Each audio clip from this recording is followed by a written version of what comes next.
Hello everyone, welcome back to English Rahul, your one stop solution for all your entrance need. और क्या हाल है आप सभी के। आज की इस वीडियो में हम बात करेंगे आईपीयू बीबीए 2024 के बारे में।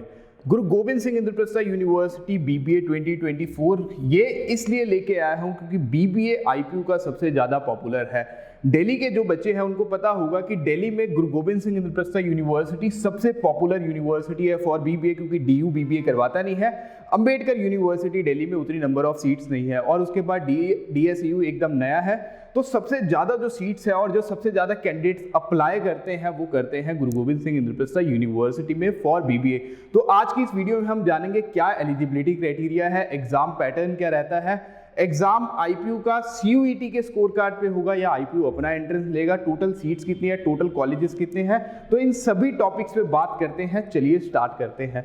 स्टार्ट करने से पहले यार, अगर आप लोगों में से कोई भी इस चैनल पे पहली बार आया तो इसे सब्सक्राइब जरूर कर लेना, क्योंकि आने वाली एडमिशन जर्नी में यही कंधा है रोने के लिए जो आपको मिलेगा, क्योंकि आपके सारे दुख सुख का साथी मैं ही बनने वाला हूं आपकी एडमिशन जर्नी में। ठीक है, तो सबसे पहले कुछ जान लेते हैं आईपीयू के बारे में। जीजीएस आईपीयू, तो जीजीएस आईपीयू एक स्टेट यूनिवर्सिटी है जो दिल्ली गवर्नमेंट के अंडर आती है। तो यहाँ पे जो दिल्ली वाले बच्चे हैं, जो दिल्लीइट्स हैं, उनके लिए एक एडवांटेज भी रहता है कि जितनी भी टोटल सीट्स है आईपीयू में, उसमें 85% सीट्स रिजर्व रहती है दिल्ली स्टूडेंट्स के लिए, और रिमेनिंग जो 15% सीट्स होती हैं वो रहती हैं जो दिल्ली के बाहर के बच्चे, आउटसाइड दिल्ली कैंडिडेट्स जो बच्चे हैं उनके लिए। तो यहाँ पे दिल्ली वाले बच्चों के पास एक एडवांटेज रहता है। अब बीबीए के बारे में जानते हैं। तो अभी तक जितने भी आपने पढ़ा होगा कि जो एनईपी 2020 आया है उसके अकॉर्डिंगली जो बीकॉम ऑनर्स वाले जो कोर्सेज है उनका जो ड्यूरेशन है वो 4 इयर्स कर दिया है, लेकिन बीबीए का जो ड्यूरेशन है वो अभी भी 3 इयर्स है। बीबीए में कोई भी चेंजेस नहीं आया है। इसकी जो डिग्री है वो 3 साल की ही है, जो ड्यूरेशन है वो 3 साल की है, 4 साल नहीं किया गया है। और आईपीयू इसमें स्पेशलाइजेशन भी ऑफर करता है। तो एक जो बीबीए जनरल कहते हैं हम जिसे, दूसरा जो स्पेशलाइजेशन ऑफर करता है आईपीयू वो BBA in banking and insurance, and the third one is BBA in CAM, BBA in computer aided management. अब एलिजिबिलिटी क्राइटेरिया ये काफी इंपॉर्टेंट रोल प्ले करता है, क्योंकि काफी बच्चे गलती क्या करते हैं ना, वो एलिजिबिलिटी क्राइटेरिया देखते नहीं हैं और सीधा एंट्रेंस दे देते हैं। तो अगर लेट से किसी बच्चे ने कोई एंट्रेंस एग्जाम दिया हुआ है, चाहे वो सीयूईटी या आईपीयू सीईटी, और उसको क्लियर हो गया और उसका कोई भी एक XYZ रैंक आ जाता है, उसे कोई कॉलेज अलॉट होता है, तो अलॉटमेंट के बाद जब कॉलेज आपका डॉक्यूमेंट वेरीफाई करेगा उस केस में वो आपके मार्क्स चेक करेगा क्लास 10th एंड 12th के। उस केस में आपका जो एलिजिबिलिटी क्राइटेरिया है वो आपका स्कोर 50% होना चाहिए एग्रीगेट, मिनिमम 50% 10+2 में, 10th में भी और 12th में भी, इंक्लूडिंग इंग्लिश। अगर इस केस में आपका जो स्कोर है वो 49% भी रहता है और आपको कोई कॉलेज अलॉट होता है तो उस टाइम पे आपका एडमिशन कैंसिल हो जाएगा। तो एक चीज ध्यान रखना, अगर आप प्लान कर रहे हो आईपीयू में बीबीए के लिए, तो आपका जो स्कोर है वो 50% होना चाहिए इंग्लिश प्लस बेस्ट 3 में। तो ये बेस्ट 4 के स्कोर कंसीडर करता है, तो इंग्लिश प्लस बेस्ट 3 में आपका जो स्कोर है वो 50% होना चाहिए। और जो दूसरी कंफ्यूजन बच्चों को रहती है कि यार जो एडमिशन आईपीयू में मिलेगा वो किस बेसिस पे होगा, सीयूईटी के स्कोर कार्ड पे या आईपीयू सीईटी अपना जो एंट्रेंस देता है उस पे। तो जो बेटा एडमिशन रहेगा वो मिलेगा आपको सिर्फ सीईटी के स्कोर कार्ड पे ही।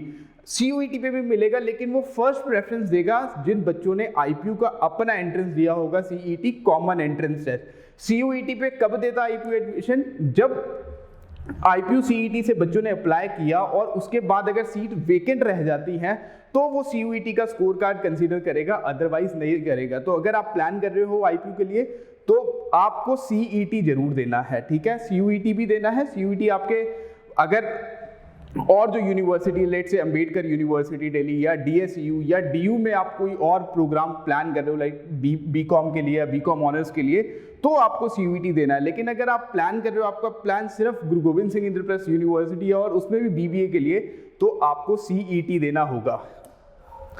एग्जाम पैटर्न, क्योंकि यहाँ पे भी बच्चे को क्या लगता है, कंफ्यूजन कहाँ आती है, एग्जाम पैटर्न पे। तो एग्जाम पैटर्न आईपीयू का, सबसे पहले जब आप फॉर्म फिल करोगे तो उसका एग्जाम कोड है CET 125।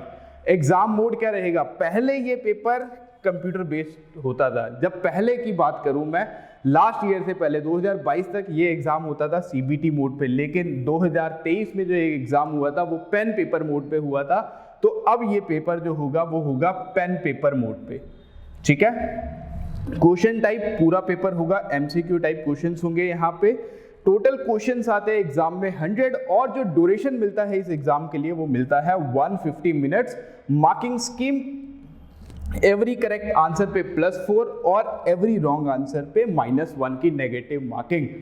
एग्जाम पैटर्न, जब आप लोग कभी भी आईपीयू का प्रोस्पेक्टस चेक करोगे तो आईपीयू का प्रोस्पेक्टस कुछ ऐसा दिखेगा। वहां पे आपको जो एग्जाम पैटर्न मिलेगा कि आपके पास section 1 is English, section 2 is general awareness, section 3 is logical reasoning and section 4 is management aptitude.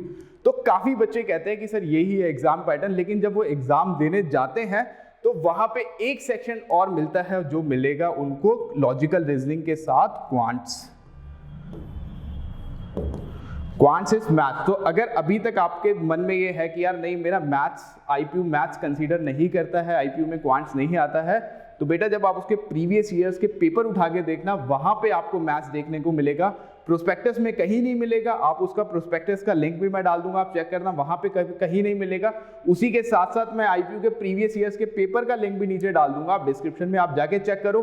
और वहां पे आप जब देखोगे तो वहां पे क्या होगा कि सेक्शन 1 इंग्लिश 25 मार्क्स का आएगा, जो वेटेज है उसकी 25%। जीके एंड करंट अफेयर की वेटेज आप देखोगे तो 25%। लेकिन जब आप लॉजिकल रीजनिंग वहां देखोगे तो लॉजिकल रीजनिंग प्लस क्वांट्स की वेटेज रहती है 25%, जिसमें आप देखोगे 10 to 12 क्वेश्चन आएंगे क्वांट्स में से और रिमेनिंग होंगे लॉजिकल रीजनिंग में से।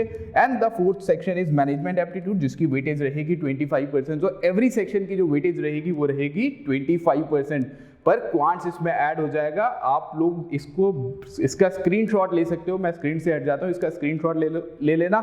ऐसी गलती ना करो आप कि आप क्वांट्स को पढ़ो ही मत और सिर्फ इसी पेपर पैटर्न के अकॉर्डिंगली एग्जाम देने चले जाओ, गलती कर बैठोगे।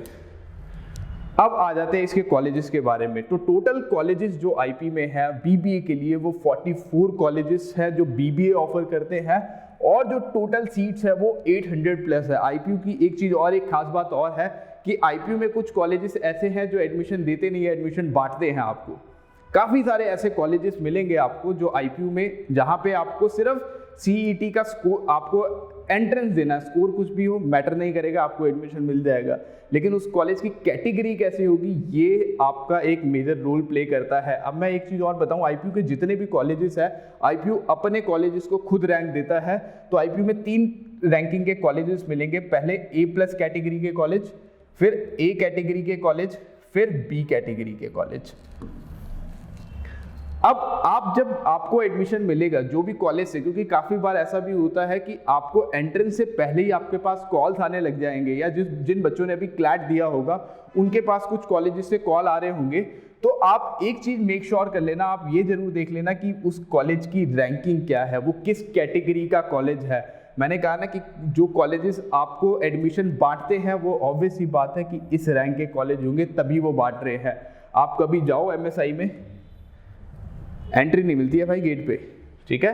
तो अब बीबीए के लिए जो टॉप कॉलेजेस आते हैं, अब जो बीबीए के लिए बेस्ट कॉलेजेस है उसमें सबसे पहले कोई कॉलेज आता है तो वो आता है एमएसआई, एमएसआईटी नहीं है, एमएसआई महाराजा सूरजमल, जो दिल्ली में बीबीए के लिए, आईपीयू में और दिल्ली में बीबीए के लिए सबसे अच्छा कॉलेज है।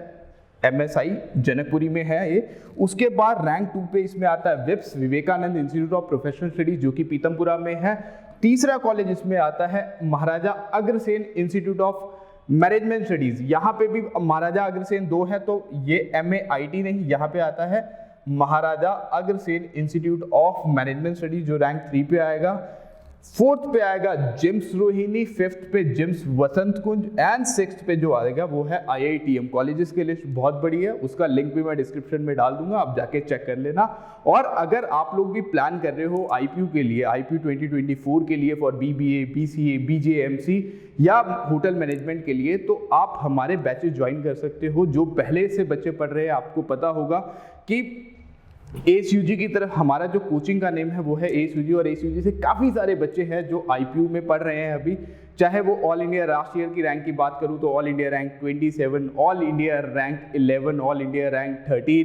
काफ़ी सारे बच्चे हैं जो BBA के लिए जिनका स्कोर आया हुआ था, उसका लिंक भी मैं, जो रिजल्ट का लिंक है वो भी मैं डिस्क्रिप्शन में डाल दूंगा, वो भी आप जाके चेक कर सकते हो। और डेमो क्लासेस के लिए आप इस नंबर पर कॉल कर सकते हो 8588854548। फॉर मोर इन्फॉर्मेशन आप इस नंबर पे कॉल कर सकते हो, ठीक है। अब इसके बाद मैंने एक चीज़ और बताई कि जो बच्चे ऑफलाइन, आप हमें ज्वाइन कैसे कर सकते हो, आप हमारे ऑनलाइन बैचेस ज्वाइन कर सकते हो। और जो बच्चे दिल्ली में रहते हैं वो हमारा जो ऑफलाइन सेंटर वो है तिलक नगर दिल्ली में, आप हमारे बैचेस ज्वाइन कर सकते हो ऑफलाइन, ऑनलाइन और प्री रिकॉर्डेड लेक्चर्स के लिए। फॉर मोर इन्फॉर्मेशन आप इस नंबर पे कॉल कर लो और नंबर्स डिस्क्रिप्शन में गिवन है। और अगर आपको ये वीडियो अच्छा लगे तो इस वीडियो को लाइक जरूर कर देना। आज की इस वीडियो में इतना ही, जल्दी मिलेंगे अपने अगली वीडियो के साथ, तब तक के लिए गुड लक।